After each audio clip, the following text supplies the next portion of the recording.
Welcome to మహా news. ఉన్నత విద్యను అభ్యసించి అమెరికాలో వ్యాపార రంగంలో దూసుకు వెళుతూ ఎన్ఆర్ఐ టీడీపీ విభాగంలో క్రియాశీలకంగా పనిచేస్తూ నాట్స్ అధ్యక్షుడిగా ప్రత్యేక గుర్తింపును తెచ్చుకొని ప్రజాసేవా కార్యక్రమాలను నిర్వహించి తెలుగుదేశం పార్టీకి ఆకర్షితుడై గుంటూరు పశ్చిమ నియోజకవర్గానికి ప్రస్తుతం తెలుగుదేశం పార్టీ అభ్యర్థిగా ఆశిస్తున్నటువంటి తెలుగుదేశం పార్టీ క్రియాశీలక రాజకీయాల్లో పనిచేస్తూ తెలుగుదేశం పార్టీ స్టేట్ ఆర్గనైజింగ్ సెక్రటరీగా ఉన్నటువంటి మన్నవ మోహన్ కృష్ణతో ద లీడర్ విత్ వంశీ. నమస్కారం మోహన్ కృష్ణ గారు. నమస్కారం వంశీ గారు. నమస్కారం, ఎలా ఉన్నారు? బాగున్నానండి. ఫైన్. ఏంటి అమెరికా బాగుందా, గుంటూరు బాగుందా? ఎప్పుడైనా జన్మభూమి ప్రత్యేకమైంది. ఓకే, గుంటూరే బాగుంది. గుంటూరే బాగుంది. ఓకే, అంటే ఏంటి అంటే వ్యాపార రంగం, ఇటు రాజకీయ రంగం. వ్యాపార రంగం బాగా నచ్చిందా, రాజకీయ రంగం బాగా నచ్చిందా? రెండు కళ్ళండి. కాకపోతే ఆత్మసంతృప్తి వయసు నాకు రాజకీయ రంగమే బాగుంది. రాజకీయ రంగంలో అనేక మందికి మనం సేవ చేసే అవకాశం లభిస్తుంది. వ్యాపార రంగంలో కూడా అనేక మందికి ఉపాధి కల్పించాను. ఆ పరంగా సంతోషంగా ఉన్నా కూడా రాజకీయ రంగంలో ఎక్కువ మందికి సేవ చేసే అవకాశం ఉంటుంది కాబట్టి నాకు రెండు ఇష్టమే. కాకపోతే రెండిట్లో ఏది ఎంచుకోమంటే నాకు రాజకీయ రంగమే ఇష్టం. రాజకీయ రంగం మీద ఎక్కువ ఆసక్తి ఎక్కువ ఉంది. చిన్నతనం నుంచి రాజకీయ రంగం మీద ఆసక్తి ఉందా, లేకపోతే వ్యాపారంలో స్థిరపడిన తర్వాత ఇటువైపు మక్కువ చూపించారా? చిన్నప్పటి నుంచి కూడా నాకు ప్రజాసేవ మీద మక్కువ ఉందండి. ఓకే, నాకు అన్న నందమూరి తారక రామారావు గారు అంటే నాకు వీరాభిమానం. ఆయన పెట్టిన పార్టీ అంటే తెలుగుదేశం పార్టీ నాకు చిన్నప్పటి నుంచి కూడా చాలా ఇష్టం. నేను కాలేజీలో ఉన్నప్పుడు కూడా చదువుకునేటప్పుడు తెలుగు యువత, తెలుగు విద్యార్థి, ఇప్పుడు టీఎన్ఎస్ఎఫ్ అప్పుడు తెలుగు విద్యార్థి అనేవాళ్ళు. కాలేజీలో ఉన్నప్పుడు కూడా తెలుగు యువత, తెలుగు విద్యార్థిలో చురుగ్గా ఉండేవాడిని. అంటే ఎప్పటి నుంచి ఉన్నారేంటి తెలుగు యువత? 89 to 94 తెలుగుదేశం ప్రతిపక్షంలో ఉందండి. ఓకే, అప్పుడు నేను కాలేజీలో ఉన్నప్పుడు నేను చాలా నేను గుంటూరు జేకేఎస్ కాలేజీలో చదివాను. ఓకే, అప్పుడు కూడా నేను చాలా చురుగ్గా ఇది ఉండేవాడిని. 1990లో మాకు పెద్ద తుఫాన్ వచ్చిందండి గుంటూరులో. చాలా మంది నిరాశ్రయులయ్యారు, వేలాది మంది చనిపోయారు. అప్పుడు పునరావాస కార్యక్రమాల్లో నేను కూడా అప్పుడే నేను ఇంటర్మీడియట్లోకి వచ్చిన సందర్భం. నేను కూడా రోటరీ క్లబ్ ద్వారా పునరావాస కార్యక్రమాల్లో ఉంటాం. తర్వాత నాకు చూసుకుంటే చాలా సంతోషం, నేను మంచి పని చేశాను అని. ఆనాటి నుంచి కూడా నాకు ఎప్పుడు కూడా ప్రజలకు ఏమైనా చేయాలి అనేది నాకు చదువుకునేటప్పటి నుంచి కూడా ఉందండి. తెలుగుదేశం పార్టీ నుంచి అప్పటి నుంచి తెలుగుదేశం పార్టీలో బాగా క్రియాశీలకంగా ఉన్నారు. అవునండి, యువత విభాగంలో. బాగా అందగారు కదా, ఏం లవ్ అట్లాంటి ఏం లేవా చదువుకునే రోజుల్లో? కాలేజీ రోజుల్లో అందరూ అలా ఉంటారు, నేను అలానే ఉండేవాడిని. అలాగే ఉన్నారా? ఓకే, కానీ చదువు ఎప్పుడు అశ్రద్ధ, చదువులు ఎప్పుడు చురుగ్గానే ఉన్నారు. ఓకే, అంటే ఆ రోజుల్లో రోజు గుర్తొస్తుంటే అప్పుడప్పుడు ఆ జేకేసీ మీదకి వెళ్తా ఉంటే? ఇప్పుడు కూడా అక్కడే ఉంటున్నానండి. తప్పకుండా ఆ రోజులన్నీ గుర్తొస్తానే ఉంటాయి. కాలేజీ అనేది ఎవరికైనా కూడా ఒక మధుర జ్ఞాపకాలు, మధురానుభూతులు. సో ఎప్పుడు కూడా అన్ని గుర్తొస్తే చాలా సంతోషంగా ఉంటుంది. ఏంటి ఒక ఇన్సిడెంట్ చెప్పండి, అప్పట్లో చదువుకునే రోజుల్లో మంచి ఇంట్రెస్టింగ్ సబ్జెక్ట్. గొడవలు ఉంటాయి, ఫైటింగ్స్ ఉంటాయి, అవి బాగానే ఉండేయండి. అవి కూడా బాగానే ఉండేవి. అవి వీటిలో చురుగ్గా ఉన్నప్పుడు ఇక విపరీతంగా కాలేజీలో ఉన్నప్పుడు కూడా ఈ గ్రూపులు, ఫైటింగ్లు. అప్పుడు టీడీపీ వర్సెస్ కాంగ్రెస్ అనుకుంటా కదా. TDP versus Congress. అప్పుడు రాయపాటి వాళ్ళందరూ కాంగ్రెస్ క్రియాశీలకంగా ఉండేవాళ్ళు. ఫైటింగ్స్ ఉండే అప్పట్లోనే ఉండేయండి. అవును, దానితో అప్పుడు మేము ప్రతిపక్షంలో ఉన్నాం కాబట్టి. తర్వాత 94 అధికారంలోకి వచ్చాం. దానికి ముందు మాత్రం ప్రతిపక్షంలో ఉన్నప్పుడు కాబట్టి వెళ్ళానండి. వెళ్ళారు అప్పట్లో 90s లో? వెళ్ళానండి. ఏమనిపించింది పోలీస్ స్టేషన్కి వెళ్ళిన తర్వాత? మనం పార్టీ పరంగా మనం వీటిలో వెళ్ళామనే సంతోషం ఉన్నా అట్ ద సేమ్ టైం మనం చదువుని అశ్రద్ధ చేయకూడదు. బాగా చదువుకోవాలి, మంచిగా స్థిరపడాలి, కుటుంబానికి, ఊరికి పేరు తేవాలి. సాధ్యమంత వరకు వీటిలో ఎక్కువ వెళ్లకుండా మన పార్టీ కోసం పనిచేయాలి, కానీ పోలీసు వీటిలో ఎక్కువ వెళ్లకుండా మనం చదువుకోవాలి అన్న ఇది వచ్చింది. పేరెంట్స్ చెప్పలేదా ఎందుకు ఎన్ని పార్టీలు ఏంది, పోలీస్ స్టేషన్లు ఏంది, చాలే పదని చెప్పి అనలేదా? మా నాన్నగారు కూడా నాలానే ఎన్టీఆర్ గారికి వీరాభిమాని అండి. నాకన్నా కూడా పెద్ద అభిమాని. ఆయన ఎప్పుడు కూడా నన్ను ప్రోత్సహించేవాళ్ళు. కాకపోతే ఇప్పుడు నేను ఎలా చదువుతున్నాను అనేది, మంచి నడవడిక ఉందా లేదా అనేది బాగానే చూసేవాళ్ళు. కానీ రాజకీయంగా మాత్రం నన్ను ఎప్పుడు ప్రోత్సహించేవాళ్ళు. సరే, ఇప్పుడు గుంటూరు పశ్చిమ నియోజకవర్గం ఆశిస్తున్నారు. ఏంటి, ఏ వరుసలో ఉన్నారు, ఎక్కడున్నారు, ఏంటి? గుంటూరు నేను పుట్టింది, పెరిగింది, చదువుకుంది మొత్తం కూడా నేను గుంటూరు పశ్చిమ నియోజకవర్గంలో అండి. ఓకే. నేను పుట్టిన జన్మభూమికి, నా మాతృగడ్డకి నా వంతు సాయం చేయాలన్న ఉద్దేశంతో నేను రాజకీయాల్లోకి రావడం జరిగింది. 12 సంవత్సరాల నుంచే నా మన్మోహన్ కృష్ణ చారిటబుల్ ట్రస్ట్ ద్వారా గుంటూరు పశ్చిమలో అనేక సేవా కార్యక్రమాలు పెద్ద ఎత్తున చేస్తూనే ఉన్నాం. ఏంటి, ట్రస్ట్ ద్వారా చాలా విభిన్నంగా చేస్తుంటారు, కొంచెం డిఫరెంట్గా ఉంటాయి. ఏంటి అసలు ఆ కాన్సెప్ట్ ఏంది? మా మన్మోహన్ కృష్ణ చారిటబుల్ ట్రస్ట్ ద్వారా ప్రధానంగా ఒకటి విద్యార్థులకి స్కాలర్షిప్స్ అందించడం.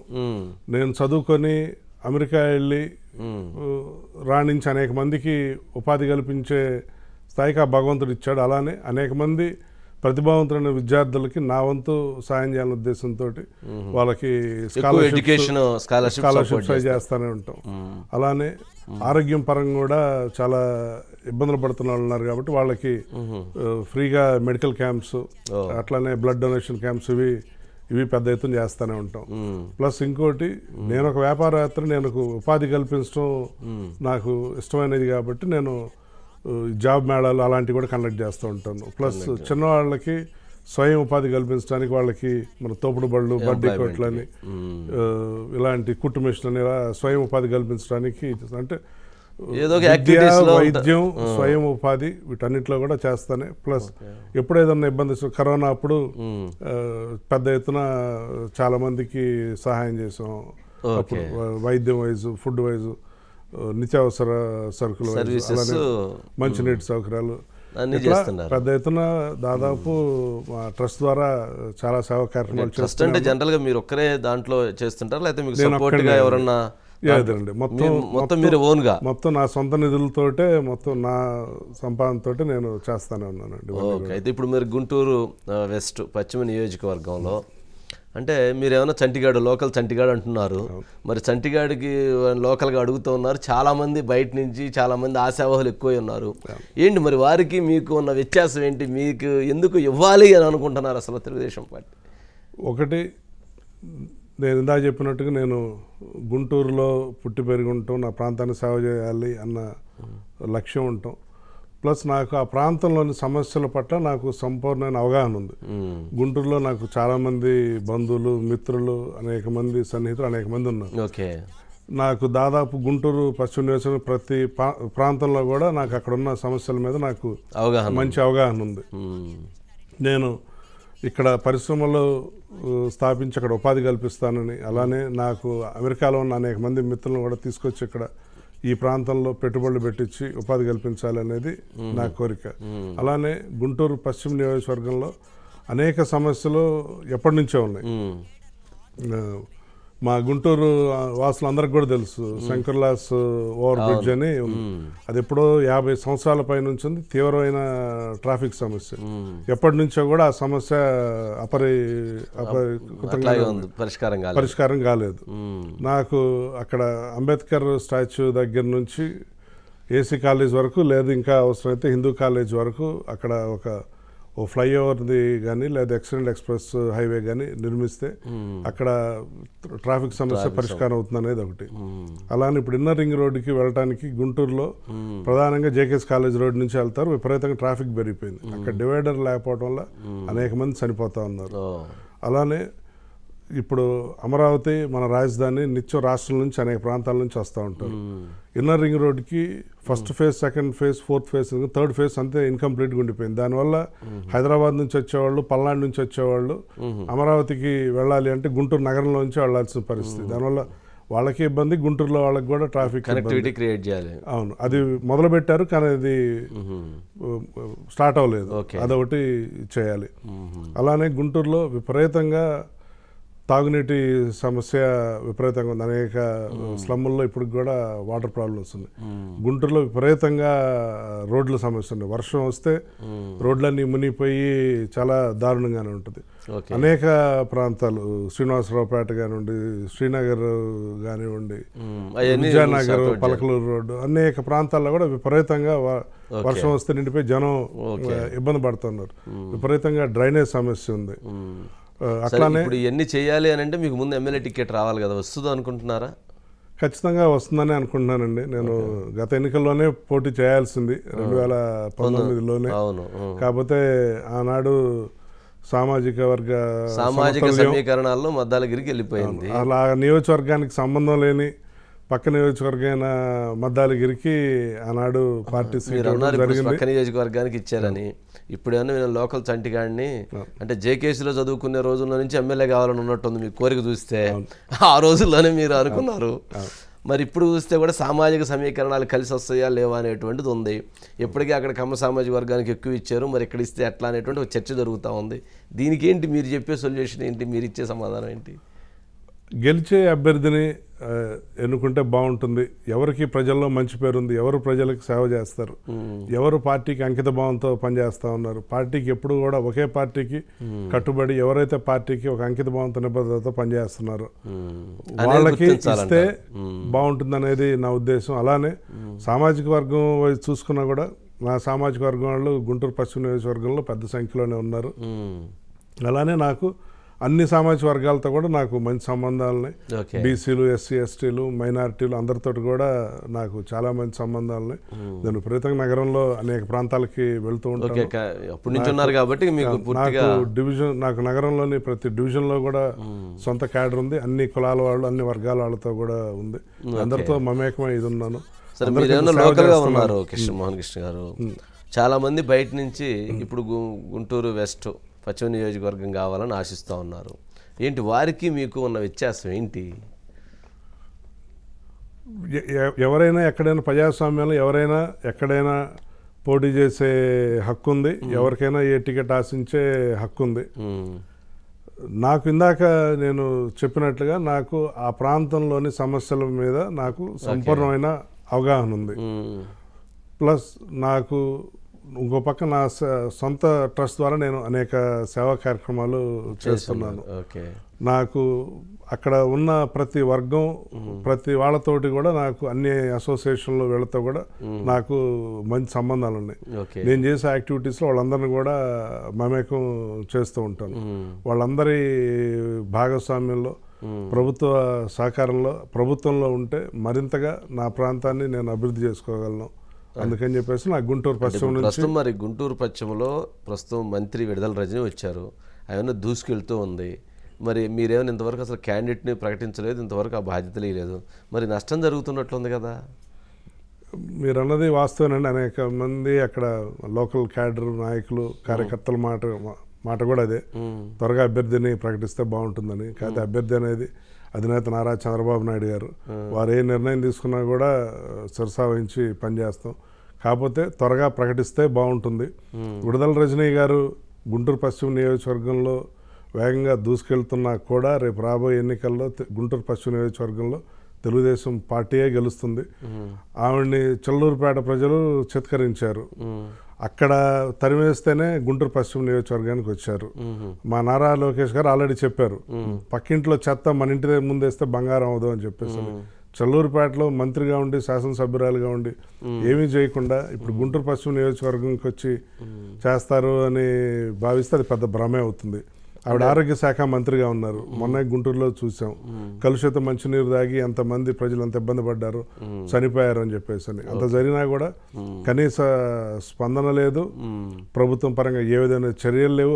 ఆవిడ ఆరోగ్య మంత్రిగా ఉండి ఆవిడ పోటీ చేయబోతున్న నియోజకవర్గంలోనే ఇలా జరిగితే పరిస్థితి ఎలా ఉంది అని అంటే, రేపు ఆవిడ శాసనసభ్యురాలు అయిన తర్వాత గుంటూరు పశ్చిమ నియోజకవర్గంలో ఎలా ఉంటుందని ప్రజలందరూ కూడా గమనిస్తూనే ఉన్నారు. ఎట్టి పరిస్థితుల్లో రేపు రాబోయే ఎన్నికల్లో అక్కడ తెలుగుదేశం పార్టీ. మోహన్ కృష్ణ గారు, మీరు చెప్పింది బాగుంది. అక్కడ పనికి వాళ్ళ ఇంట్లో ఉన్న చెత్తను తీసుకొచ్చి పక్కింట్లో ఎట్టేస్తారని చెప్పని, మరి అక్కడి నుంచి ఆ చెత్తను మీరు ఎత్తుకొని మీరు తీసుకెళ్తున్నారు కదా, అది బంగారం అని చెప్పని, అది ఎట్లా కరెక్ట్ అవుతుందంటారు? అది దానికి వాళ్ళ నాయకుడు జగన్మోహన్ రెడ్డి గారు ఆవిడ తీసుకొచ్చిన జగన్మోహన్ రెడ్డి గారు సమాధానం చెప్పాలి. ఆ చెత్తని మా గుంటూరు పశ్చిమ నియోజకవర్గంలో బంగారం తీసుకొచ్చింది ఆయనే కాబట్టి. మీరు చాలా మందిని వైసీపీ నుంచి మీరు తీసుకుంటున్నారు కదా, వాళ్ళు టిక్కెట్లు నిరాకరించినటువంటి వాళ్ళని తెలుగుదేశం పార్టీలోకి తీసుకుంటున్నారు కదా. మరి వైసీపీ ఇప్పుడు కృష్ణదేవరాయలను తీసుకున్నారు, మరి ఎలా మరి మీరు ఆయన మార్చారో టిక్కెట్ అంటున్నారు. సరే చాలా మంది నేతలు అలాగే తీసుకుంటున్నారు కదా. అంటే మంచి ప్రశ్న అండి. కానీ ఇందులో కొంతమంది మంచి వాళ్ళు ఉన్నారు. ఇప్పుడు లావు శ్రీకృష్ణదేవరాయలు గారు ఉన్నారు.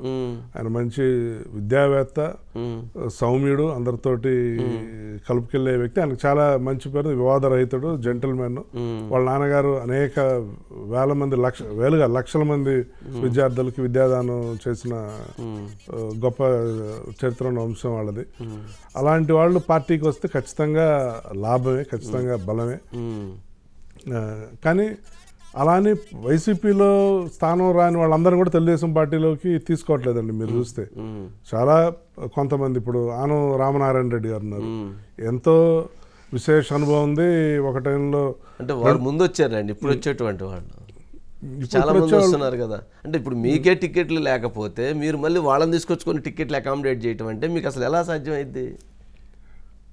దానికి ఇక నా స్థాయిలో సమాధానం చెప్పే అధినాయకత్వం అంటే ఇప్పుడు చాలా మంది, ఇప్పుడు మీకు గుంటూరులోనే చాలా మంది పోటీ ఉంది కదా, కాంపిటీషన్ ఉంది కదా విపరీతంగా. ఎందుకు ఇప్పుడు 2019 ఎన్నికలప్పుడు నేను సీట్ కోసం అప్పుడు ప్రయత్నించినప్పుడు ఇప్పుడున్నట్లు అప్పుడు కూడా కొంతమంది ఉన్నారు. తర్వాత సీట్ రాకపోయిన తర్వాత వాళ్ళు వేరే పార్టీలోకి వెళ్ళిపోయారు, అధికారం కోల్పోయిన తర్వాత తెలుగుదేశం. అప్పుడు పోటీలో ఉన్న ఇద్దరం ఇప్పుడు కూడా ఉన్నారు. ఇప్పుడు కొత్తగా ఇంకొంతమంది ఈ మధ్య ఇద్దరు నేను కోయలమూడి రవీంద్ర గారు. అప్పుడు మాతో పాటు కొంతమంది ఈ సీట్ ఆశించిన వాళ్ళు తర్వాత వేరే పార్టీల్లోకి అధికారం కోల్పోయిన తర్వాత వెళ్ళిపోయారు. ఇప్పుడు మళ్ళా ఎన్నికలకు కొంత ముందు మళ్ళా వేరే వేరే పార్టీల నుంచి కొంతమంది వచ్చారు గుంటూరు పశ్చిమ నియోజకవర్గంలో. కాకపోతే ఎవరు వచ్చినా పార్టీ పరంగా స్వాగతిస్తాం. ఖచ్చితంగా పార్టీకి బలం అవుతుంది. ఖచ్చితంగా బలమే నేను అంటుంది. ఇప్పుడు మీ 5 సంవత్సరాల పాటు తన్నించుకొని, కేసులు పెట్టుకొని, డబ్బులు ఖర్చు పెట్టుకొని, యుద్ధాలు చేసి, మరి ఇంత చేసిన తర్వాత మరలా బయట నుంచి వచ్చినటువంటి వాళ్ళకి పెద్దపీట వేస్తాము అని అంటే ఎలాంటి మెసేజ్ పార్టీ కేడర్కి ఇచ్చినట్టు అవుతుంది, రాష్ట్ర ప్రజానీకం వరకు ఇచ్చినట్టు అవుతుంది అన్న అభిప్రాయం ఉంటుంది కదా మోహన్ కృష్ణ గారు. అది మనిషిని లోపల కుంగదీసిద్ది కదా. ఏమనిపించింది అలాంటి పరిస్థితులు ఉన్నప్పుడు? బాధేస్తుందండి, ఖచ్చితంగా బాధేస్తుంది. కానీ ఇక నేను ఎన్టీ రామారావు గారు, నారా చంద్రబాబు నాయుడు గారి మీద ఉన్న అభిమానంతో మేము వారు ఏ నిర్ణయం తీసుకున్నా అది సరిసావించి ముందుకెళ్తున్నాం. ఇప్పుడు ఉదాహరణకి 2019లో మద్దాలగిరి గారికి సీట్ ఇచ్చారు, ఆయన సీట్ ఇచ్చిన వెంటనే కూడా నా క్యాడరు అందరూ కూడా, నా మిత్రులు అందరూ బాధపడ్డా. చంద్రబాబు నాయుడు గారు పిలిచి నాకు చంద్రబాబు నాయుడు గారు ఆనాడు ఏం చెప్పారంటే, ఇట్లా ప్రత్యేక పరిస్థితులు, సామాజిక సమతుల్యం దీనిలో ఇవ్వలేని పరిస్థితి, బట్ నీ రాజకీయ భవిష్యత్తు నేను చూసుకుంటాను, నాది పూచి నువ్వు పార్టీకి కష్టపడి చెయ్యి, ఎప్పుడు ఎలా అయితే ఇన్ని సంవత్సరాలు చేసావో అమెరికాలో కానీ ఇక్కడ కానీ ఇలానే భవిష్యత్తులో వచ్చి నేను తప్పకుండా అన్ని విధాలా ఆయన ఉంటానని చెప్పారు. ఆనాడు మద్దాలగిరి సీటు ప్రకటించిన వెంటనే మరుసటి రోజు పొద్దున్నే నేను ఆయనతోటి మా ఆఫీస్లో ప్రెస్ మీట్ పెట్టి, నేను పోటీ చేస్తే ఎంత కష్టపడతానో మద్దాలగిరి గారికి గెలుపు కోసం కూడా అంతే కష్టపడతానని చెప్పేసి, అట్లనే ఆయన గెలుపుకి అన్ని విధాలా సహకరించాను. అన్ని విధాలు సహకరించాను. ప్రచారంలో కానివ్వండి, ఇక ఇతరత్ర అన్ని కూడా అన్ని విధాలు సహకరించాను. గెలిపించారండి అంటే అంత ఇచ్చినాక నేను మారాడు కదా పార్టీ, అందుకని ఇప్పుడు ఆయనకి లేకుండా పోయినట్టుంది మరి సీటు.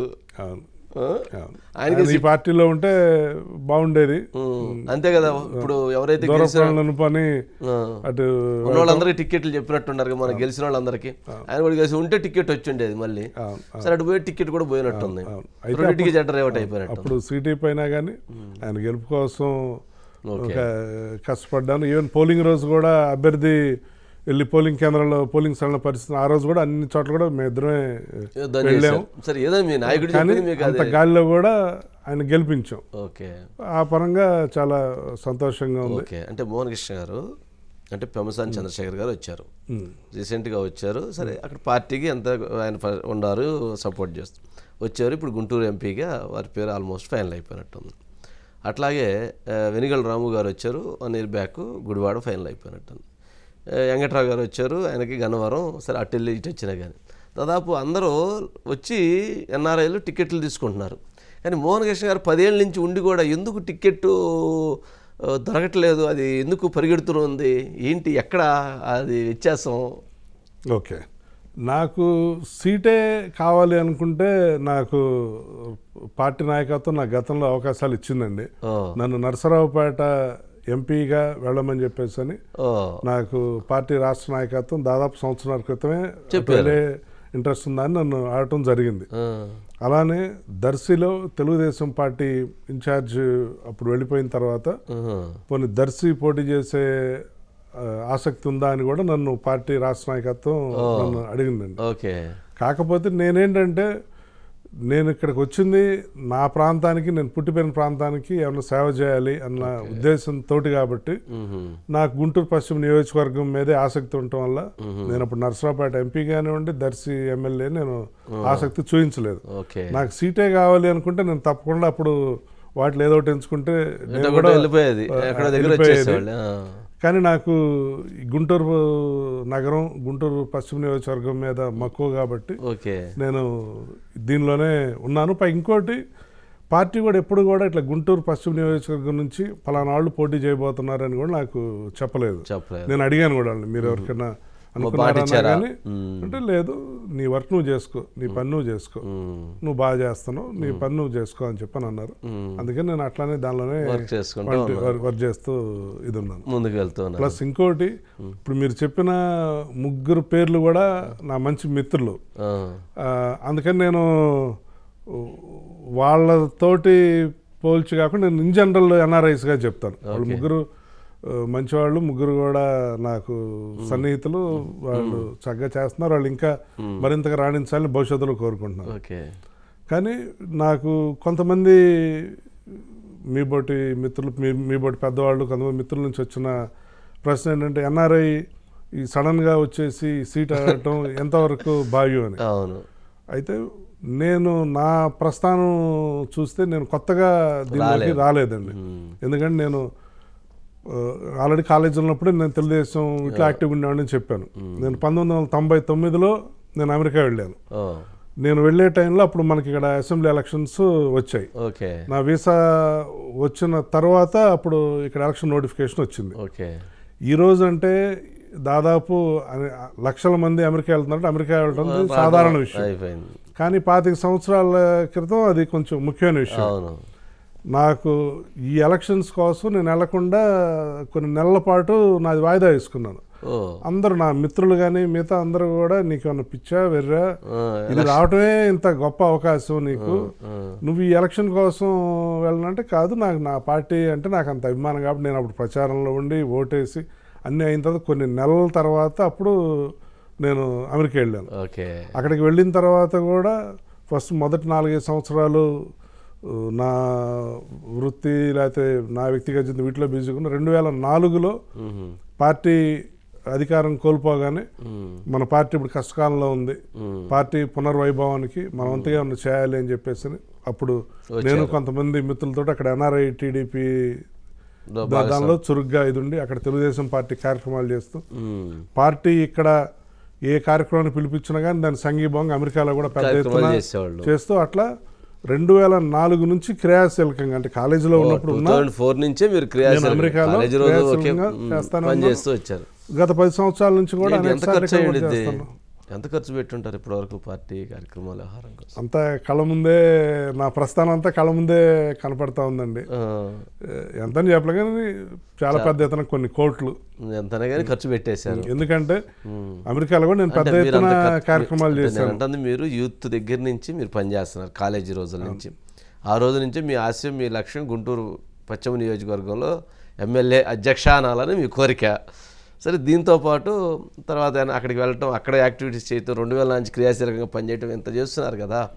అంటే మీరు పడినటువంటి కష్టానికి, మీరు పడినటువంటి శ్రమకి, మీరు పెట్టినటువంటి ఖర్చుకి తగ్గ ఫలితం దొరికింది అని భావిస్తున్నారా? అంటే గుర్తింపు, గౌరవం అయితే ఉందండి. అమెరికాలో తెలుగు వాళ్ళందరికి కూడా మన్మోహన్ కృష్ణానంగానే ఇట్లా తెలుగుదేశం నాయకుడు, తెలుగుదేశం అభిమాని అనేది తెలుసు, ఫిక్స్ అయిపోయారు. అలానే ఇక్కడ కూడా తెలుసు, గుంటూరులో కూడా. అలానే పార్టీ నుంచి కూడా నేను పడ్డ కష్టానికి, నేను చేసిన కృషికి, నేను పెట్టిన ఖర్చుకి వాళ్ళ నుంచి కూడా ఆ గుర్తింపు ఉంది. ఎందుకంటే పార్టీ నన్ను రాష్ట్ర కార్యనిర్వాహక కార్యదర్శిగా స్టేట్ కమిటీలో చంద్రబాబు నాయుడు గారు తీసుకున్నారు. అలానే నాకు అనేక సార్లు పార్టీలో వివిధ బాధ్యతలు ఇచ్చారు. నేను కొండేపి నియోజకవర్గానికి, మార్కాపురం నియోజకవర్గానికి, ఇప్పుడు నర్సరావుపేట నియోజకవర్గానికి పరిశీలకుడిగా ఉన్నాను. అనేక సార్లు పార్టీలో వివిధ సందర్భాలు వివిధ బాధ్యతలు ఇచ్చారు. సో పార్టీ పరంగా కూడా నేను పడ్డ కష్టానికి, నేను చేసిన శ్రమకి పార్టీ నుంచి కూడా ఇది అయిపోయింది అంటారు, గుర్తింపు అయితే లభించింది అంటారు. ఏంటి అసలు అంటే లోకేష్కి మీకు ఉన్న అనుబంధం ఏంటి? అంటే లోకేష్ అమెరికాలో స్టడీస్ చదివేటప్పటి నుంచి మీకు పరిచయం ఉందా, లేకపోతే ఏంటి అసలు మీకు ఉన్నటువంటి అనుబంధం? లోకేష్ గారితో దాదాపు 10 సంవత్సరాల పై నుంచి ట్రావెల్ చేస్తున్నా అండి. ఆయన చదువుకునేటప్పుడు పరిచయం ఉన్నా ఆ టైంలో ఆయన ఎక్కువ కలిసేవాళ్ళు కాదు, ఎక్కువ ఆయన ఎడ్యుకేషన్, స్టడీస్ మీదే ఇది ఉండేది. కానీ 2014 తర్వాత ఆయనతోటి సాన్నిధ్యం పెరిగింది.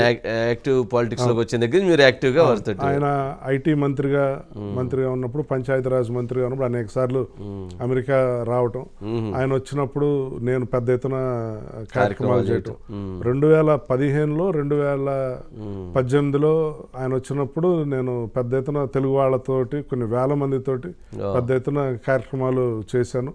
ఓ పక్క తెలుగుదేశం కార్యక్రమాలనే కాకుండా ఈ పెట్టుబడి ఇండస్ట్రియలిస్టుల్ని మన రాష్ట్రంలో పెట్టుబడులు పెట్టడానికి అనేక మంది కూడా వారితోటి నేను లింక్ చేసి నేను ఆ మీటింగ్స్ అవి కూడా చేయటం. అలానే ఎన్ఆర్ఐస్ని, ఆయన అప్పుడు పంచాయతీరాజ్ మంత్రిగా ఉన్నారు కాబట్టి మీరందరూ కూడా మీ గ్రామాలని దత్తత తీసుకొని మీ జన్మభూమిలో మీరు కూడా అభివృద్ధిలో భాగస్వాములు అవ్వాలి అని చెప్పేసి అని వారు పిలిపించినప్పుడు అప్పుడు కూడా ఎన్ఆర్ఐలు అనేక మందిని లోకేష్ గారితో అటాచ్ చేసి చేయటం.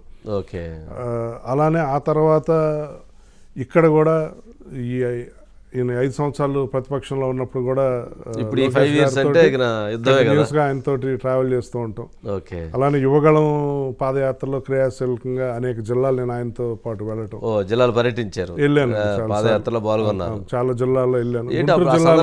ట్రాక్టర్ ర్యాలీ అని, ఆటోలు ర్యాలీ అని, విచిత్రమైన ప్రోగ్రామ్ అని చేసినట్టున్నారు. ఏంది అసలు ఆ కాన్సెప్ట్ ఏంది? అది లోకేష్ గారి పాదయాత్రకి జనాల నుంచి బ్రహ్మాండమైన ప్రతిస్పందన వస్తూ ఉంది, విపరీతంగా పెద్ద ఎత్తున.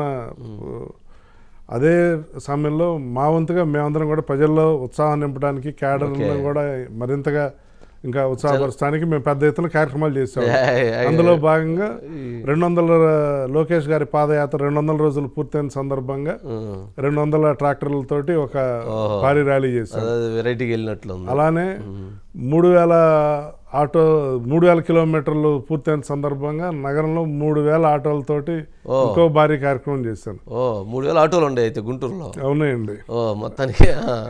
అయితే ఈ కార్యక్రమాలు చేసేటప్పుడు విపరీతమైన పోలీసుల నుంచి కూడా నాకు చాలా ఆంక్షలు వచ్చినాయండి. ఇప్పుడు ఉదాహరణకి ట్రాక్టర్ ర్యాలీ చేసే రోజే తెలుగుదేశం పార్టీ ఇసుక కుంభకోణం వీటి గురించి ఇసుక సత్యాగ్రహం అని కార్యక్రమాన్ని పిలిపించింది. ఇబ్రహీంపట్నంలో department of mines and geology కార్యాలయాన్ని ముట్టడించాలి అని చెప్పేసి పార్టీ పిలిపించింది. నేను ఈ కార్యక్రమానికి ఆల్రెడీ ఏర్పాట్లు చేసుకున్నాను. వీళ్ళు పోలీసులు నన్ను ముందస్తు నాయకుల్ని అరెస్ట్ చేస్తారు కదండి కార్యక్రమాలు, కానీ నన్ను ఇట్లా అరెస్ట్ చేయబోతున్నాం అని చెప్తే, కాదండి నేను ఇక్కడ గుంటూరులో ఇంత పెద్ద ఎత్తున నేను ఈ కార్యక్రమం పెట్టుకున్నాను, నేను అక్కడికి వెళ్ళట్లేదు అన్నా కానీ వాళ్ళు వినకుండా నన్ను అరెస్ట్ చేయడానికి రాబోయారు.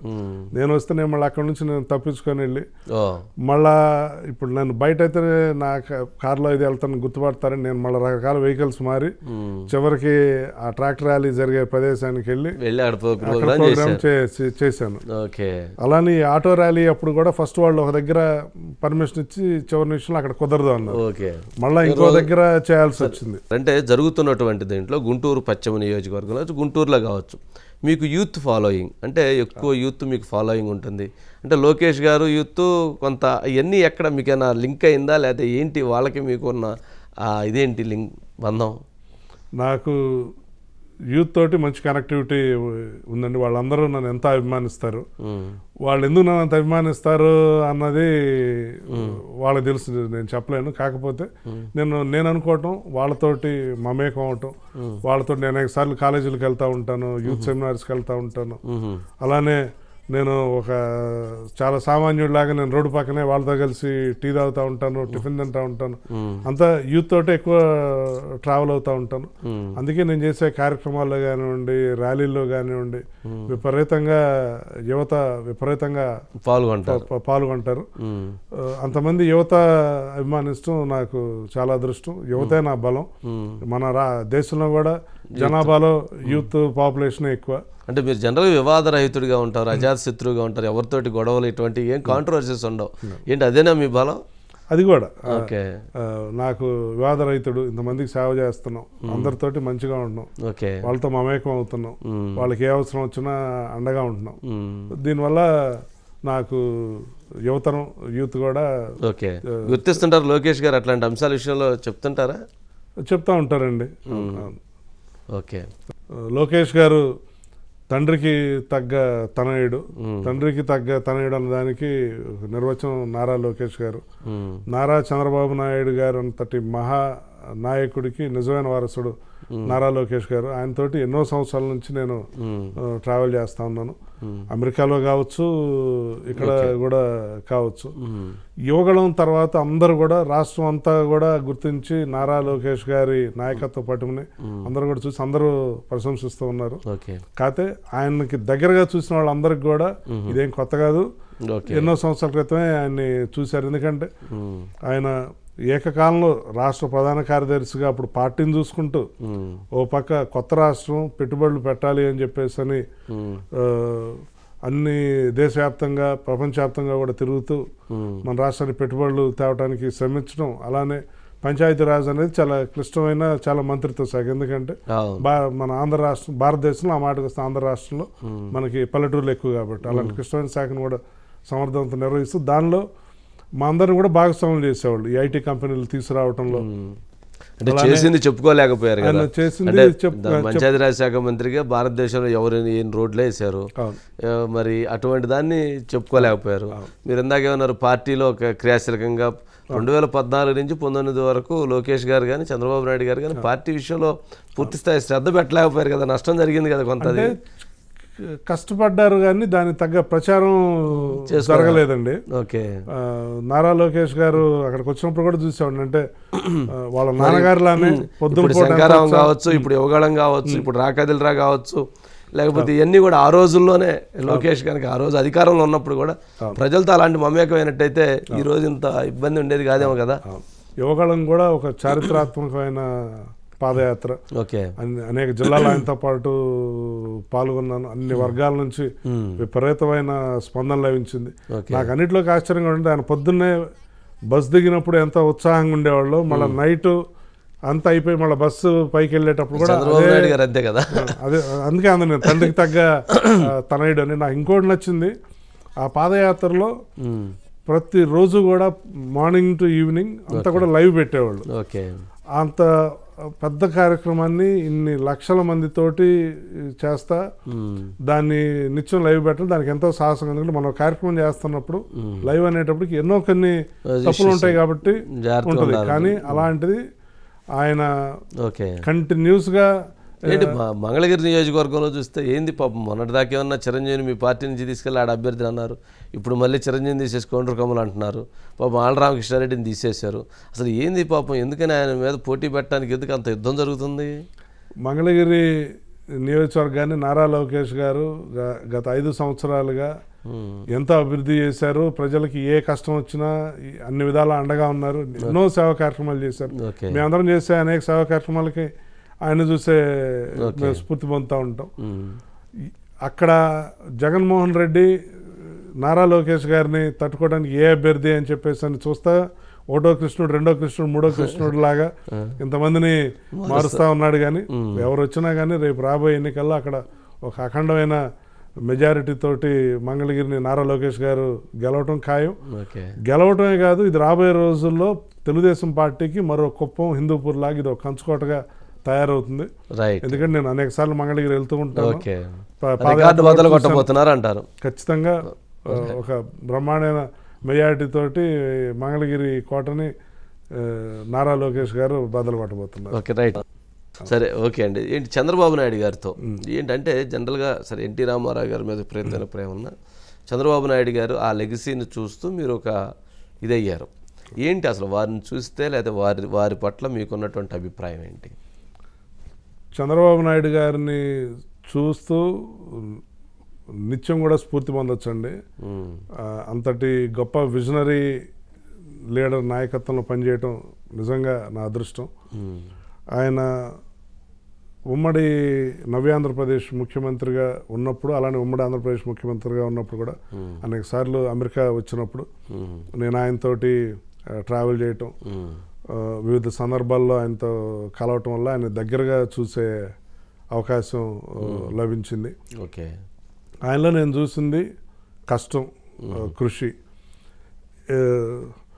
ఎన్నో సందర్భాలండి. ఇప్పుడు ఉదాహరణకి 2018లో ఆయన సెప్టెంబర్లో అమెరికా వచ్చే రోజు ఆయన ఫ్లైట్లో ఉన్నప్పుడు ఇక్కడ మావోయిస్టులు 2 తెలుగుదేశం ఎమ్మెల్యేలని చంపేశారు. ఆయన ఫ్లైట్ దిగిన తర్వాత తెలిసింది ఈ విషయం. చాలా బాధపడ్డారు. చాలా పెద్ద సంఘటన. 2 ఎమ్మెల్యేలని చంపడం బాగా ఉద్రిక్త పరిస్థితులని రాష్ట్రంలో చాలా ఆందోళనకరంగా ఉంది. కానీ అక్కడ దిగ్గానే ఆయనకు వరుసగా రకరకాల మీటింగ్స్ ఆల్రెడీ షెడ్యూల్ అయి ఉన్నాయి.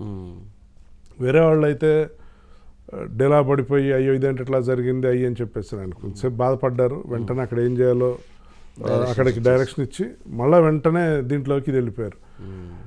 నేను అలా 2-3 సార్లు చూశాను. అంటే ఒక సంక్షోభం లేదా ఏదన్నా వచ్చినా కూడా అయ్యో ఇలా జరిగిందే అని చెప్పి డేలా పడిపోకుండా వెంటనే దాన్ని ఫేస్ చేసి మళ్ళా అంతే ముందుకెళ్ళటం ఆయనలో నేను చూసి నేర్చుకుంది.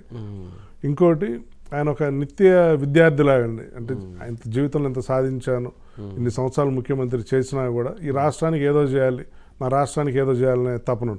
అమెరికా వచ్చినప్పుడు ఆయన అనేక చోట్లకి ఆయనతో సందర్శనకి వెళ్ళేవాళ్ళు.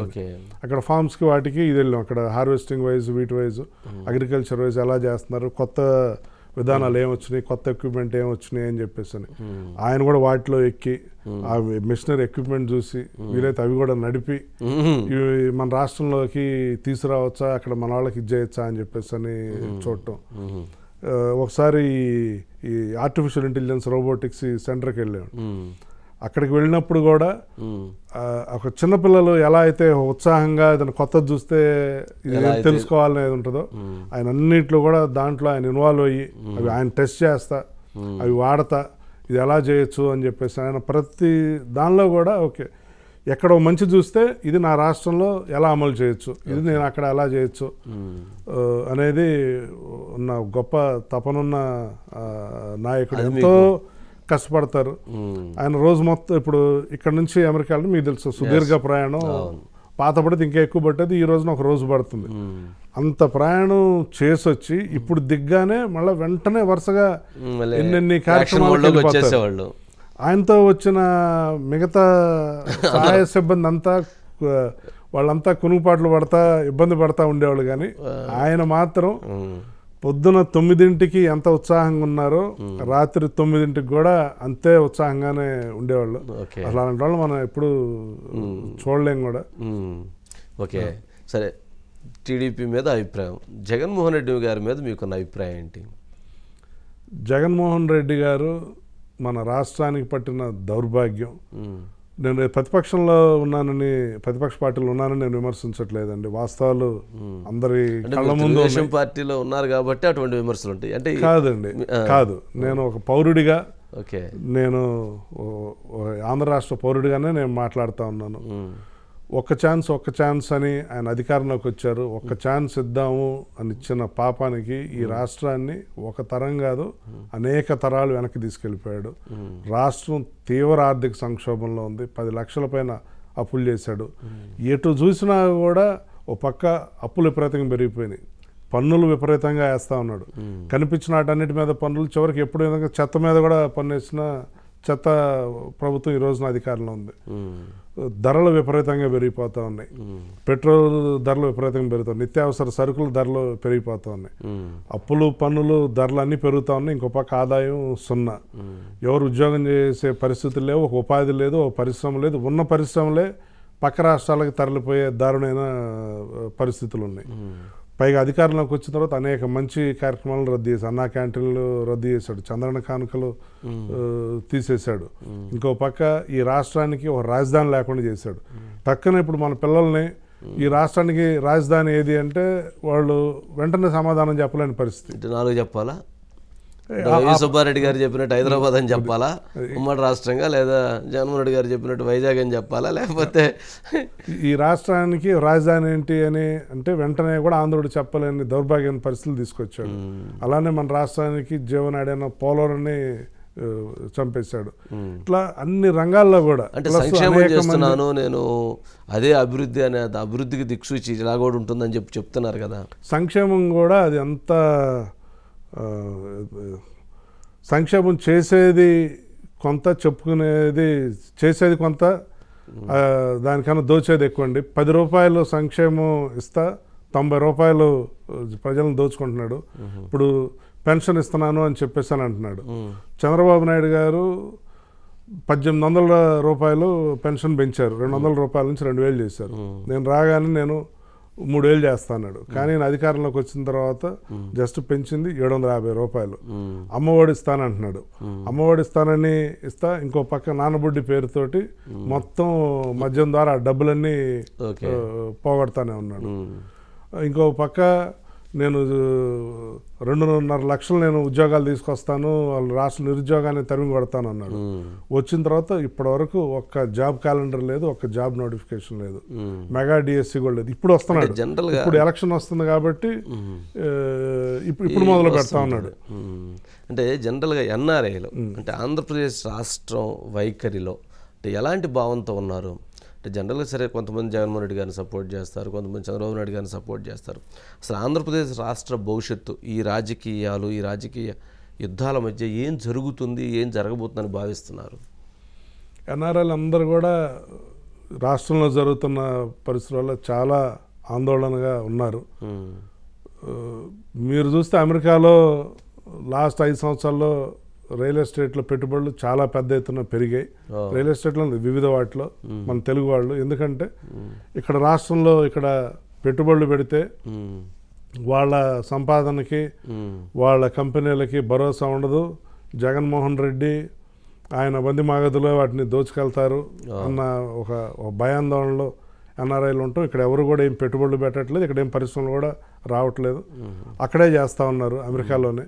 వాళ్ళందరూ కూడా చాలా బాధాకరంగా ఉంది. అందరూ కూడా ఈ ప్రభుత్వం పోవాలి, మళ్ళా నారా చంద్రబాబు నాయుడు గారు ముఖ్యమంత్రి అయితేనే రాష్ట్రానికి మళ్ళీ స్వర్ణయుగం వస్తుంది, రాష్ట్రానికి మళ్ళీ పూర్వం వైభవం వస్తుందని చెప్పేసి అంటే ఏదో క్యాంపెయిన్ రన్ చేస్తున్నట్లుంది కదా. ఎన్ఆర్ఐలు కూడా ఈసారి ఎన్నికల్లో రావాలని, ఇక్కడ ప్రచారంలో పాల్గొనాలని, రాష్ట్రం విషయంలో ఒక క్యాంపెయిన్ కూడా రన్ చేస్తున్నట్టున్నారు కదా. అవునండి, ఎన్ఆర్ఐ టీడీపీ చాలా చురుగ్గా అనేక కార్యక్రమాలు చేస్తూ ఉందండి.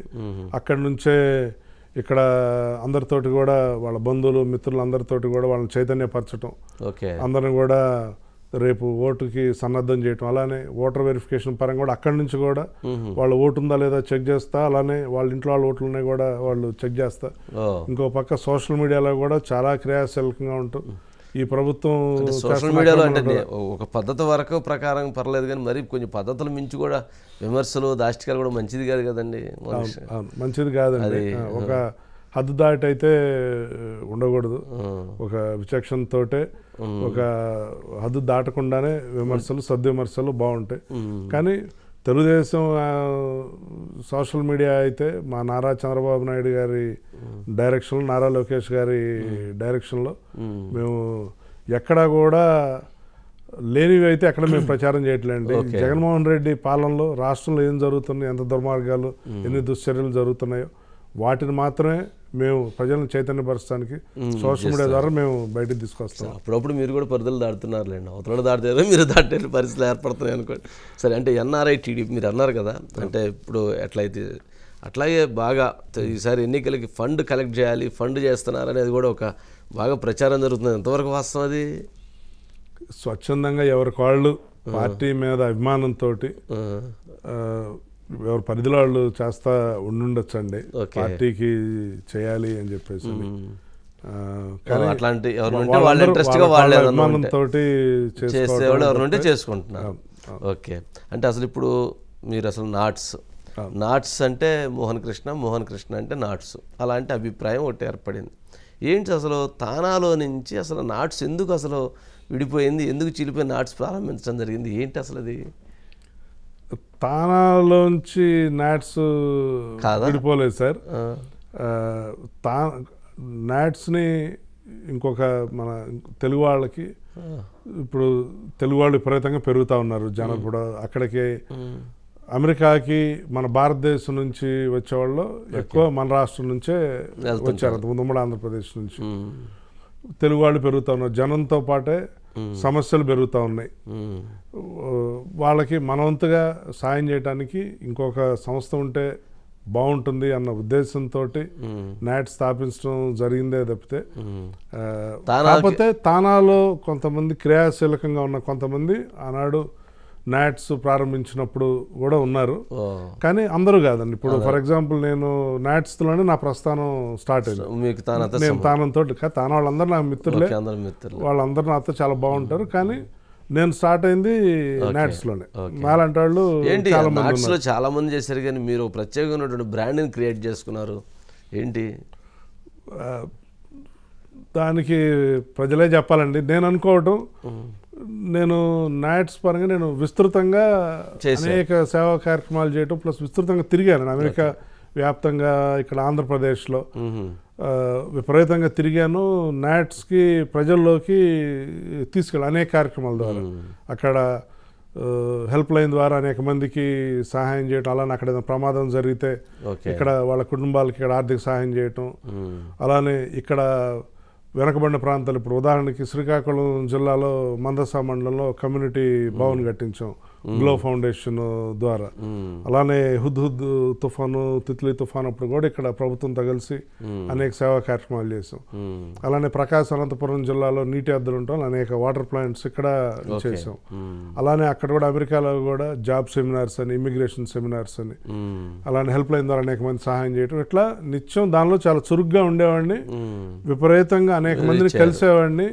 మేము చేసే వాటిని మీడియా ద్వారా, సోషల్ మీడియా ద్వారా కూడా విపరీతంగా తీసుకెళ్ళటం జరిగింది. అంటే ఇప్పుడు తానా, నాట్స్, ఆట ఇట్లా చాలా ఉన్నాయి కదా, అందరూ సర్వీస్ ఓరియంటెడేనా, లేకపోతే దీంట్లో ఇంకేమైనా యాక్టివిటీస్, పొలిటికల్ యాక్టివిటీస్ సంబంధాలు ఉండవు కదా వీటి ఎవరికి? పొలిటికల్ యాక్టివిటీస్ ఏముండదు, కాకపోతే వాళ్ళు ఇండివిజువల్గా ఉంటారు. ఎవరి వ్యక్తిగతంగా వాళ్ళ ఏ పార్టీ అంటే అభిమానం ఉంటుంది, కానీ అందరూ కూడా మార్గం డిఫరెంట్, కానీ గమ్యస్థానం అయితే ఒకటే.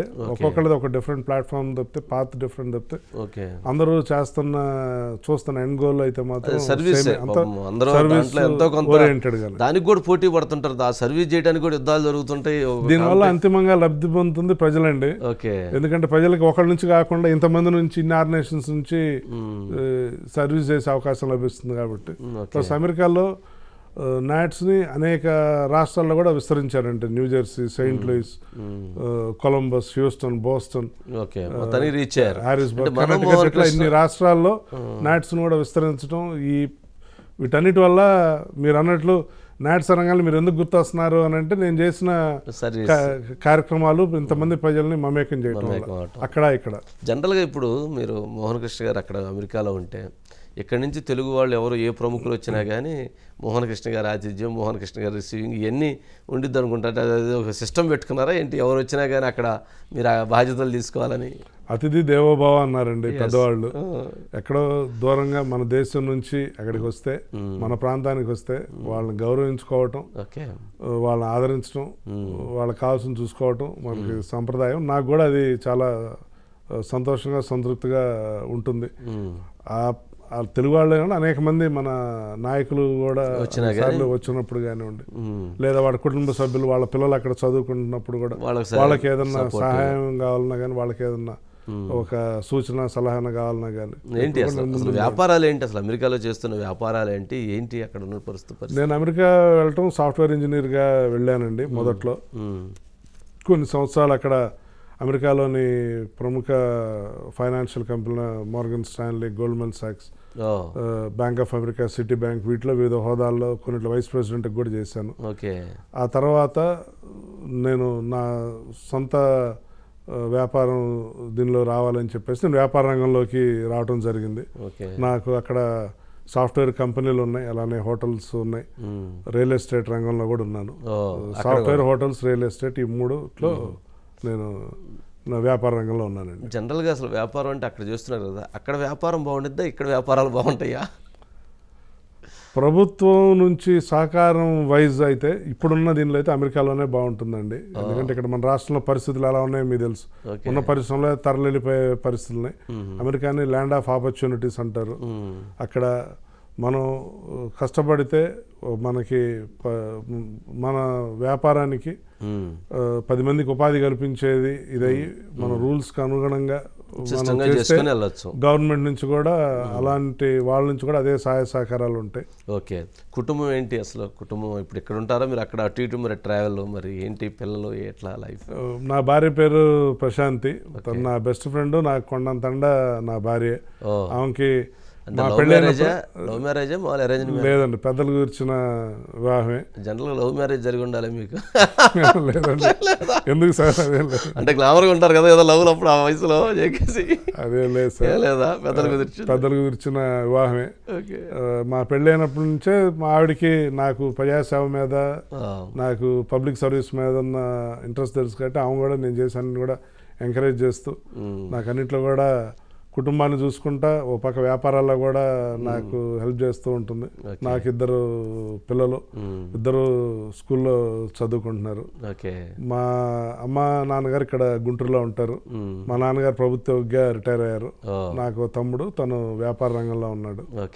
మాది ఉమ్మడి కుటుంబం, అందరం కలిసే ఉంటాం ఇప్పటికి కూడా. గ్రేట్. అయితే సరే, అక్కడి నుంచి సరే ఇటు రాజకీయాలకు వస్తే మరలా ఏంటి అసలు మనోమోహన కృష్ణ అంటే నందమూరి బాలకృష్ణ. నందమూరి బాలకృష్ణకి ప్రియుడు, ఆత్మీయుడు అంటే మనోమోహన్ కృష్ణ. ఏంటి మీ స్నేహమా లేకపోతే మీ అనుబంధం ఏంది అసలు? నందమూరి బాలకృష్ణ గారితో 20 సంవత్సరాల క్రితం మొదటి పరిచయం అండి.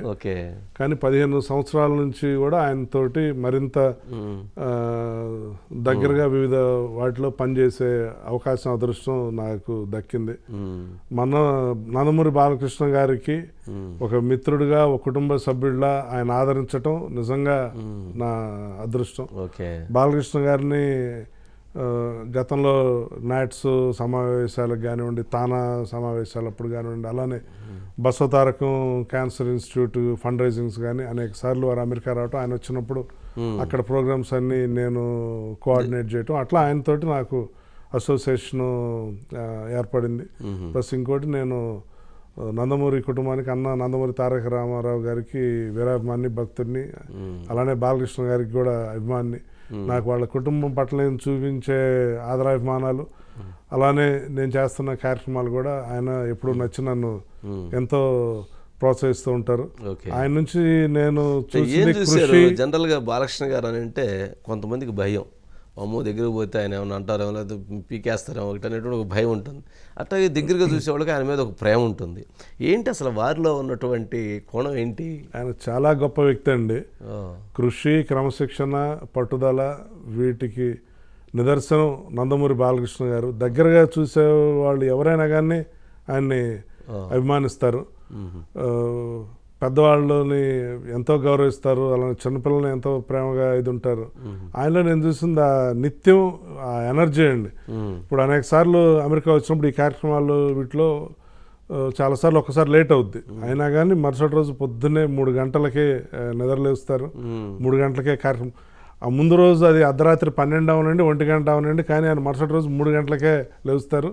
సంవత్సరంలో 365 రోజులు కూడా 3 గంటలు లేచి లేచి ఆయన మొత్తం అన్ని ఓ పక్క ఎక్సర్సైజులు, పూజ, సినిమాలు, క్యాన్సర్ హాస్పిటల్, హిందూపూర్ అన్నిటిని కూడా ఒక బ్రహ్మాండంగా రాణిస్తూ ఒక స్ఫూర్తిదాయకమైన జీవితాన్ని ఆయన గడుపుతున్నారండి. ఏక సమయంలో ఆయన త్రిపాత్రాభినయం చేస్తున్నారు. ఓ పక్క 4 దశాబ్దాల పైగా ఇంత కోట్లాది మంది ప్రేక్షకులు అలరిస్తూ ఒక పెద్ద అగ్రశ్రేణి హీరోగా, ఇంత స్టార్గా, అలానే భారతదేశంలోనే ఒక గర్వించదగ్గ క్యాన్సర్ హాస్పిటల్ చైర్మన్గా ఆయన క్యాన్సర్ హాస్పిటల్ నడుపుతూ, అలానే ఇంకో పక్క హిందూపూర్ శాసనసభ్యుడిగా కూడా ఎన్నో సేవలు అందిస్తూ, మొన్న ఎన్నికల్లో మీరు చూస్తే 2019 ఎన్నికల్లో 2014 ఎన్నికల కన్నా మెజారిటీ వచ్చిన ఏకైక ఎమ్మెల్యే బాలకృష్ణ గారు. అంటే హిందూపూర్ ప్రజలకు కూడా ఆయన అంత సేవలు చేస్తున్నారు. అట్లా ఇన్ని రంగాల్లో కూడా ఒక పక్క సినిమా రంగం, సేవా రంగం, రాజకీయ రంగం అన్నింటిలో కూడా ఇంత దిగ్విజయంగా వెళ్తూ కేవలం ఆయన కృషి క్రమశిక్షణ ద్వారానే ఇన్ని చేయగలుగుతున్నారు. నన్ను ఆయన ఒక కుటుంబ సభ్యుడిగా ఆదరించడం సంతోషం. ఇప్పుడు మరి గుంటూరు వెస్ట్ విషయంలో మరి బాలకృష్ణ గారు పట్టుబట్టలేదా మోహన్ కృష్ణకి ఇవ్వాల్సిందేనని? ఆయన ఆశీస్సులు నాకు ఎప్పుడూ ఉంటాయండి. ఆయన ఎప్పుడు నా శ్రేయోభిలాషి, ఆయన ఎప్పుడు నా మంచి కోరేవాళ్ళు. ఆయన ఎప్పుడు కూడా ఆయన నాకు ప్రోత్సాహం ఇస్తున్నారు. అభయహస్తం ఇచ్చుంటారు కదా, అభయహస్తం ఇస్తే ఆయన వచ్చి కూర్చుంటారు కదా. ఆయన ప్రోత్సాహం, ఆయన ఆశీస్సులు నాకు ఉన్నాయండి. ఓకే. బాలకృష్ణ గారితో ఇంత సుదీర్ఘకాలం ప్రయాణం చేయటం నాకు నిజంగా చాలా సంతోషం. ఈ సందర్భంగా నేను ఇంకొకటి చెప్పాల్సింది, అనేక సార్లు నేను క్యాన్సర్ హాస్పిటల్లో విషయం మీద ఆయనకి ఫోన్ చేస్తూనే ఉంటానండి. రకరకాల పేషెంట్లకు వాళ్ళకి మెరుగైన వైద్య సౌకర్యం కానివ్వండి, లేదా వాటి మీద ఎంత బిజీలో ఉన్నా కూడా ఆయన అన్నిటిని కూడా వెంటనే స్పందించి, ఎంత చిన్నవాళ్ళైనా పెద్దవాళ్ళైనా కానీ ఆయన వ్యక్తిగత కేర్ తీసుకొని చాలా చాలా సహకరించేవాళ్ళు. ఇది నాకే కాదండి, ఇంకా అనేక మందికి కూడా అడిగితే ఒక గొప్ప మానవతావాది. ఆయన మీద మీరు ఇందాక అంటే భయపడతారు అని అంటే, ఆయనతో పరిచయం లేక వాళ్ళు దూరం నుంచి అలా అనుకోవటం, కానీ ఆయన దగ్గరగా చూస్తే ఆయన మనసంతా బంగారం. ఓ మనసంతా బంగారం. ఓకే. అంటే మీరు ఎన్టీఆర్ ట్రస్ట్కి ఏమైనా సభ్యులుగా అట్లా ఏమన్నా వర్క్ చేయాలి? అవునండి, ఎన్టీఆర్ ట్రస్ట్ యుఎస్ఏ శాఖకి డైరెక్టర్గా ఉన్నాను. ఎన్టీఆర్ ట్రస్ట్ జనరల్గా కుటుంబ సభ్యులే ఉంటారు, జనరల్గా బయట నుంచి చేయరు, కానీ మీకు ఎలా సాధ్యమైంది అది? అంటే అమెరికాలో వాళ్ళు ఎన్టీఆర్ ట్రస్ట్ని ఫామ్ చేసినప్పుడు, అక్కడ ఫౌండేషన్ పెట్టినప్పుడు నాతో పాటు ఇంకొక ఇద్దరిని డైరెక్టర్లుగా తీసుకున్నారండి. ఎన్టీఆర్ ట్రస్ట్ ఎన్నో సేవలు చేస్తూ ఉంది. ఎన్టీఆర్ స్కూల్స్ ద్వారా, ఎన్టీఆర్ ట్రస్ట్ స్కూల్స్ ద్వారా, బ్లడ్ బ్యాంక్ ద్వారా ఎన్నో సేవలు చేస్తూ ఉంది. అంత గొప్ప సంస్థలో నేను కూడా భాగం అవటం నాకు నిజంగా చాలా గర్వంగా ఉంది. ఓకే. సరే, ఇంకేంటి నెక్స్ట్ 2024 ఎన్నికలు ఇంకా కొద్ది రోజుల్లో ఇక నోటిఫికేషన్ అన్నీ ఏం జరగబోతుంది అనుకుంటున్నారు మోహన్ కృష్ణ గారు ఈసారి? ఖచ్చితంగా రాబోయే ఎన్నికల్లో తెలుగుదేశం జనసేన ప్రభుత్వం స్థాపించడం ఖాయం. జగన్మోహన్ రెడ్డిని ఈ ప్రజలు ఒకసారి అవకాశం ఇచ్చినందుకు వాళ్ళ 30 సంవత్సరాలు వెనక్కి తీసుకెళ్లాడు కాబట్టి ఇతను తరిమికొట్టడం ఖాయం. రాష్ట్రానికి నారా చంద్రబాబు నాయుడు గారి అవసరం గతంలో కన్నా ఇప్పుడు ఇంకా ఎక్కువ ఉంది. అంతకుముందు ఉమ్మడి ఆంధ్రప్రదేశ్ ముఖ్యమంత్రిగా ఉన్నప్పుడు కన్నా, మొన్న నవ్య ఆంధ్రప్రదేశ్ ముఖ్యమంత్రిగా ఉన్నప్పటికన్నా కూడా ఇప్పుడు ఇంకా ఉంది. ఎందుకంటే రాష్ట్రానికి అమరావతికి అతిగతి లేకుండా అయిపోయింది, పోలవరంలో ఏ పురోగతి లేదు, అలాంటి ఉద్యోగాలు లేవు. చంద్రబాబు నాయుడు గారు అవసరం అంత ఉంది అని ప్రజలు గుర్తించేటువంటి పరిస్థితి ఉంటుందంటారా? ఖచ్చితంగా ఉందండి. ఈ ముఖ్యమంత్రి చేస్తున్న దుర్మార్గ పనుల మీద ప్రజలందరూ కూడా చైతన్యతలు అవుతానే ఉన్నారు. ఇతను అంటే జగన్మోహన్ రెడ్డి గారు ఏమైనా సీట్లు ప్రకటించి వేగంగా ప్రచారాన్ని ముందుకు తీసుకెళ్తూ ఉన్నారు. తెలుగుదేశం పార్టీ, జనసేన ఏమైనా ఇంతవరకు సీట్లు సర్దుబాటు కాలేదు, ఇంతవరకు అనౌన్స్మెంట్ జరగలేదు, ఇంతవరకు కార్యరూపణ జరగట్లేదు. మరి ఆ గ్యాప్ పార్టీలో కొంత అది నష్టం చేసిద్ది కదా. జగన్మోహన్ రెడ్డి అభ్యర్థుల్ని ముందు ప్రకటించిన కూడా దానివల్ల చాలా సమస్యలు అయితే ఎదుర్కొంటానే కనపడతా ఉందండి. ఎందుకంటే ఇక్కడున్న అభ్యర్థిని తీసుకెళ్ళి అక్కడ మార్చి కొంతమందిని ఇవ్వకుండా అసంతృప్తివాదులు పెరిగి వేరే నియోజకవర్గానికి అనిపించలేదు. అంటే ఆయన ఏమన్నా ఇక్కడి నుంచి తీసేస్తున్నాడు, ఇటేస్తున్నాడు, ఆ సీనియర్లు లేదు, ఇంకోటి లేదు, ఎవరైనా కావచ్చు. మీ నాయకుడు ఏమన్నా ఒక వ్యక్తిని తీయటానికి, ఒక వ్యక్తిని మార్చడానికి దాదాపు తీవ్రమైనటువంటి కసరత్తు జరుగుతూ ఉండిద్ది. ఎందుకు అంత ఇబ్బంది?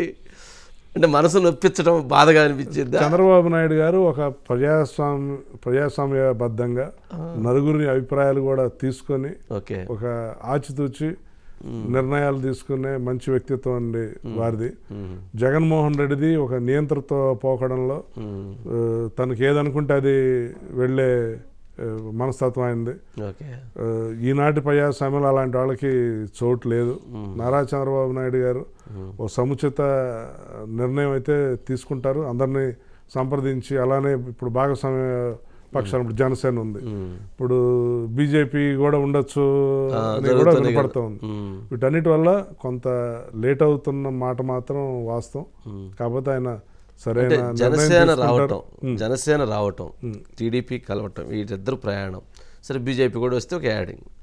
సరే ఏంటి అంటే ఓటు ట్రాన్స్ఫర్ అయ్యేటువంటి పరిస్థితి, అక్కడ క్యాస్ట్ కాంబినేషన్స్ కొంత గ్యాప్స్ ఉంటాయి, అవన్నీ సెటిల్ అయ్యేటువంటి పరిస్థితి కనిపిస్తుంది గ్రౌండ్లో. అటువంటి ఉందండి, రియాలిటీ ఉంది. ఎందుకంటే గ్రౌండ్లో కూడా మేము అందరం కలిసే పనిచేస్తున్నాం. తెలుగుదేశం, జనసేన రెండు పార్టీలు నాయకులు, కార్యకర్తలు అందరూ కూడా ఒక టీమ్గానే కలిసే పనిచేస్తున్నాం. అందరం కూడా సోదర భావంతో అందరం కూడా కలిసిమెలిసే పనిచేస్తున్నాం. ఎక్కడ కూడా ఏ విధంగా భేదాభిప్రాయాలు లేవు. అందరం కూడా చక్కగా పనిచేస్తా ఉన్నాం.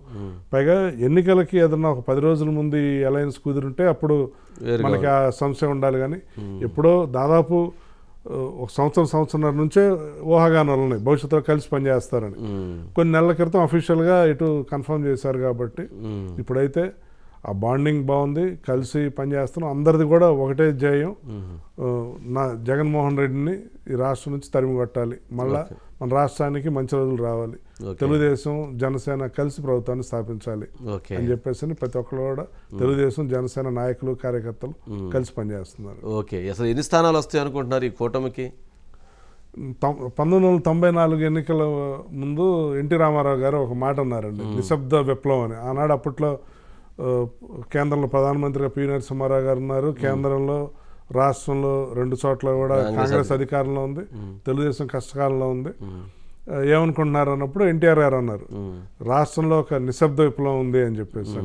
అంటే కనపడని ఒక వేవ్ ఉంది అని చెప్పేసి అనేది అక్షర సత్యమై ఆనాడు మీరు చూస్తే 94 ఎన్నికల్లో కాంగ్రెస్కి కేవలం 26 సీట్లు వచ్చింది 2094 ఎలక్షన్. తెలుగుదేశం మిత్రపక్షాలకు 260 పైన స్థానాలు వచ్చాయి. అలాంటి వాతావరణం ఈ రోజున రాష్ట్రంలో ఉందండి. ఆయన వైనాట్ 175 కాదు, మేము వైనాట్ పులివెందులు అని కూడా అనుకుంటున్నాం. 160కి పైగా స్థానాల్లో తెలుగుదేశం జనసేన కలిసి విజయం సాధిస్తాయని చెప్పి నేను ప్రగాఢంగా నమ్ముతున్నాను. ఎందుకంటే ఇది తిరుగుతున్నాను కాబట్టి నాకు ప్రజల నుంచి వస్తున్న స్పందన. బీజేపీ కలవటం వల్ల కొంత నష్టం జరిగిద్ది అనేటువంటి భావన ఉంది, ఏమంటారు దానికి? నేనైతే మాత్రం నష్టం ఉండదు అనే అనుకుంటున్నానండి. ఎందుకంటే జగన్మోహన్ రెడ్డి ఎన్నికల్లో గెలవడానికి ఏ విధంగా అక్రమాలు చేస్తారో చూసాం. మనం ఆల్రెడీ పోయిన స్థానిక సంస్థల ఎన్నికల్లో చూసాం. మరీ ముఖ్యంగా తిరుపతిలో వాళ్ళు ప్రజాస్వామ్యాన్ని అపహాస్యం చేసే విధంగా చేశారు. ఎక్కడ కూడా ప్రజలు నిర్భయంతరంగా వచ్చి ఓటేసే పరిస్థితి లేకుండా చేశారు. బీజేపీ ఉండటం వల్ల కాస్త ఎలక్షనీరింగ్ వైజ్ కొంచెం బాగుంటుంది. జనం స్వేచ్ఛగా వాళ్ళ ఓటు హక్కును వినియోగించుకోగలుగుతారు. ఇతను వ్యవస్థలను ఇతను దుర్వినియోగ పరచలేడు అని చెప్పని అనుకుంటున్నాను. దానివల్ల బీజేపీ ఉండటం వల్ల ప్రయోజనమే ఉంటుందంటారు, ఎలక్షనీరింగ్ బాగా చేసుకోవడానికి అవకాశం అనుకుంటున్నాను. ఓకే, అసలు ఫైనల్గా గుంటూరు పశ్చిమ నియోజకవర్గ ప్రజానీకానికి, అసలు తెలుగుదేశం పార్టీ శ్రేణులకి, ఎన్ఆర్ఐలకి మీరు ఇచ్చేటువంటి మెసేజ్ ఏంటి మహాన్యూస్ ద్వారా? గుంటూరు ప్రజలకి నమస్కారం. నేను మీ మన్నా మోహన్ కృష్ణని, మీ వాడిని. మీ ఇక్కడే పుట్టి పెరిగి మీకు సేవ చేసుకోవటానికి నేను ఇక్కడ ఉన్నవాడిని. మీ అందరి సహాయ సహకారాలు కావాలి. మనందరం కూడా మన ప్రాంతాన్ని అభివృద్ధి చేసుకుందాం. మనకి ఎన్నో సమస్యలు ఉన్నాయి. ట్రాఫిక్ వైజ్ ఇందాక ఆల్రెడీ చెప్పాను నేను కొన్ని. అలానే పారిశుద్ధ్యం పరంగా కూడా ఎన్నో ఇబ్బందులు ఉన్నాయి. డ్రైనేజ్ వ్యవస్థని క్రమబద్ధీకరించాలి. అలానే మంచినీటి సమస్య కూడా విపరీతంగా ఉంది అనేక ప్రాంతాల్లో. ఇంకా అనేక ప్రాంతాల్లో వీధి దీపాలు కూడా వెలగట్లేదు. సమయాభావాలు నేను ఆ ప్రాంతాల పేర్లన్నీ చెప్పట్లేదు. అలానే గుంటూరు ప్రభుత్వ ఆసుపత్రికి నిత్యం వేలాది మంది వస్తూ ఉంటారు. దానిలో కూడా ఎన్నో సమస్యలు ఉన్నాయి. అలానే మన ప్రాంతంలో ఏమాత్రం జిల్లాకి, ఉమ్మడి గుంటూరు జిల్లాకి హెడ్ క్వార్టర్స్, అర్బన్ కాన్స్టిట్యున్సీ కానీ చేయడానికి ఉద్యోగాలు కూడా లేవు. మన పిల్లలు చదువుకున్న వాళ్ళందరూ పక్క ప్రాంతాల్లో తరలి వెళ్ళిపోయే పరిస్థితి. మన ప్రాంతాన్ని అభివృద్ధి చేసుకోవడానికి మీ అందరి సహాయ సహకారాలతో మా అందరి భాగస్వామ్యంతో మనందరం కలిసి మన ప్రాంతాన్ని అభివృద్ధి చేసుకోవడంలో మీ అందరి సహాయ సహకారాలు ఉండాలి ప్రతి ఒక్కరిని పేరు పేరున అర్థిస్తున్నాను. ఓకే, తెలుగుదేశం పార్టీ శ్రేణులకి అట్లాగే ఎన్ఆర్ఐలకి ఏమి ఇస్తారు మెసేజ్? ఎన్ఆర్ఐ మిత్రులందరికీ ఈనాటి నా ప్రస్థానంలో అమెరికాలోని ఎన్ఆర్ఐ మిత్రులది కూడా ప్రధాన పాత్ర. అక్కడ నేను చేసిన అనేక కార్యక్రమాల్లో వాళ్ళందరూ కూడా భాగస్వాములై ఎప్పుడో 20 సంవత్సరాల నుంచి కూడా చేస్తున్న అనేక కార్యక్రమాలకి వాళ్ళందరూ కూడా వాళ్ళ సహకారం అందించి నా పురోగతిలో నా పురోభివృద్ధిలో వాళ్ళందరూ కూడా ఎంతో కీలక పాత్ర పోషించారు. వాళ్ళందరికీ కూడా పేరు పేరున కృతజ్ఞతలు, ధన్యవాదాలు. వాళ్ళందరూ కూడా మాతృభూమిలో వాళ్ళందరూ వాళ్ళ పెద్ద ఎత్తున సేవా కార్యక్రమాలు చేస్తూ ఉన్నారు. వాళ్ళందరూ కూడా ఈ రాబోయే ఎన్నికల్లో క్రియాశీలక పాత్ర పోషించాలని, మళ్ళీ మన రాష్ట్రానికి పునర్వైభవం రావటానికి వాళ్ళందరూ కూడా వారి సహాయ సహకారాలు అందించాలని ఎన్ఆర్ఐ మిత్రులందరికీ కూడా కోరుకుంటూ, అలానే తెలుగుదేశం పార్టీ నాయకులకు కార్యకర్తలకు అందరికి కూడా ఇది గడిచిన 5 సంవత్సరాలు మనకి పార్టీ కష్టకాలం, మన రాష్ట్రానికి కష్టకాలం.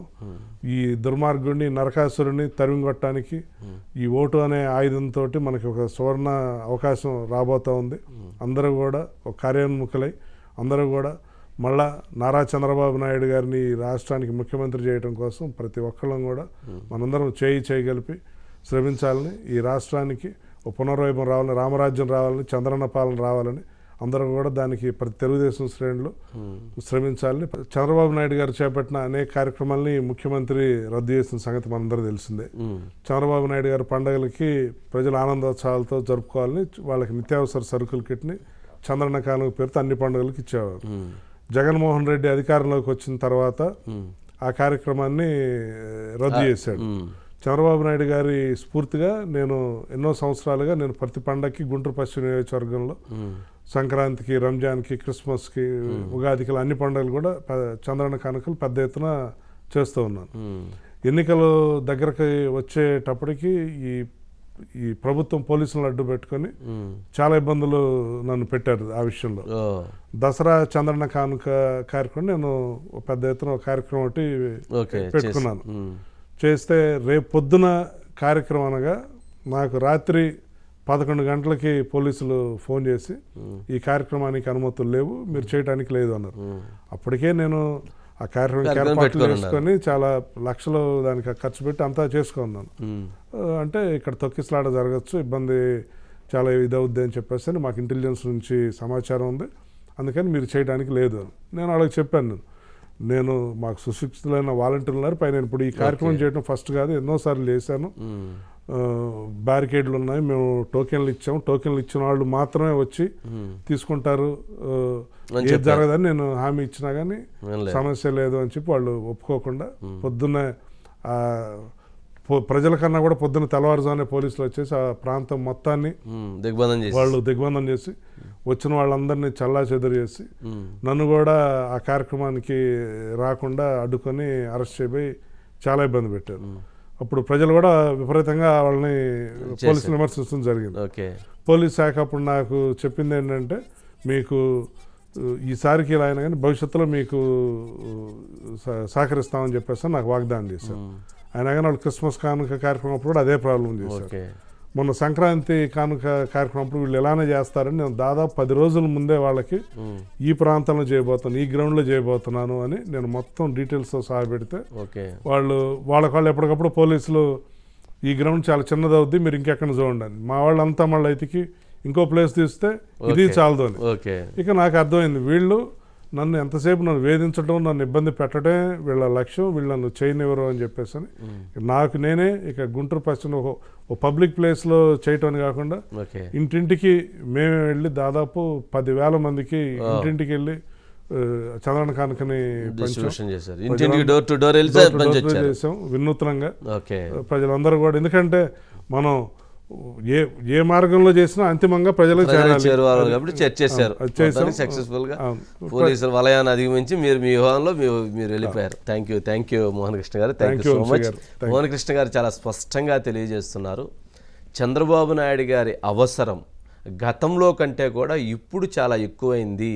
2024లో చంద్రబాబు నాయుడు గారు ముఖ్యమంత్రి కావాల్సినటువంటి అవసరం, ఆవశ్యకత చాలా ఏర్పడింది.